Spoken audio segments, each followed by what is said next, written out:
Greetings everyone, my name is Errol and this is Planetary Television. Today is April 14th, 2009. I'm coming to you with a special 5th year anniversary update for the Mars exploration rovers.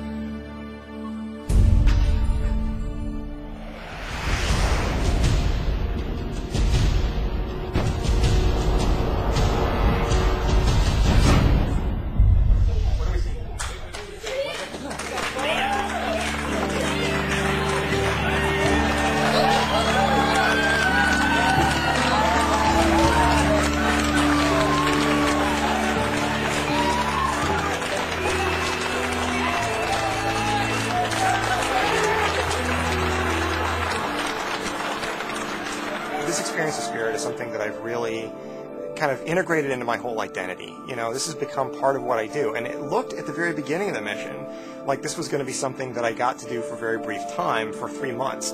And that was terrific, and it was unique, and it was special, and I was really looking forward to it. And I never in my wildest imagination believed it was going to go on for 5 years. Spirit really has had to have a lot of spirit to keep going. It's been the little rover that could, in a way. It's had to work very hard for all of its discoveries. Shortly after Spirit landed, we had a problem where we lost contact with the rover for a couple of days. And this was a particularly scary time because not only had we lost contact with one of the rovers and we didn't know why, we had another rover coming in for a landing hard on our heels, and we didn't know if whatever had happened to the first rover was going to happen to the second one. It turned out that we were able to regain control of Spirit. She had filled up her own memory system, or the equivalent of her hard disk, and she couldn't boot up. And she started booting up and said, "Oh look, my hard disk is full, I can't boot up. Let me try rebooting."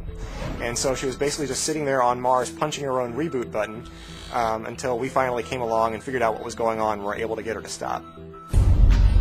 One of Spirit's very dramatic challenges was when she was racing the clock for her first, trying to get to her first winter haven, to try to get to a hill where she could point her solar panels directly toward the sun and survive for the winter. And she was already behind, a little bit behind schedule, and she was racing across these plains toward the hill.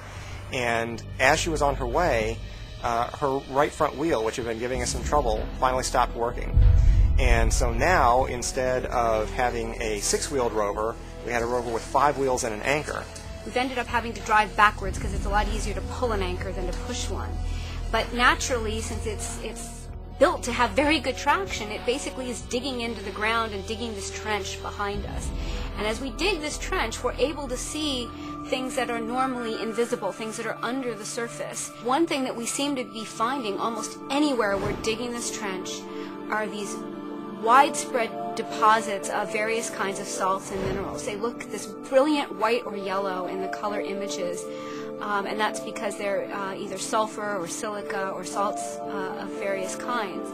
And the really important thing about these minerals, and salts in particular, is that the only way they form is with water. So the fact that we're finding these salts is real evidence that there was hot water over a very widespread area where Spirit is exploring right now, not just little isolated pockets. Mars really could have been a place that supported life. And without these rovers driving over these vast distances, far beyond their expectations, we would never have known that. Even on Mars, life can give you lemons, but you make lemonade out of that. In Spirit's case, she turned dragging that right front wheel into a great scientific discovery. Winter is a harsher time for Spirit. She's up on the top of home plate, and we were scooting across the top of home plate as fast as we could toward the north face so we could tilt her solar panels as directly as possible toward the sun.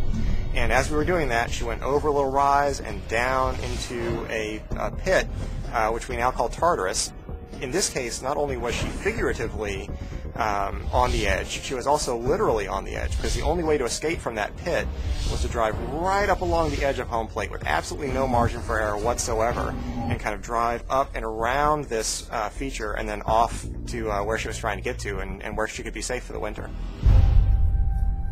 Certainly the biggest thing that stands out in Spirit's whole mission is her view from the top of Husband Hill.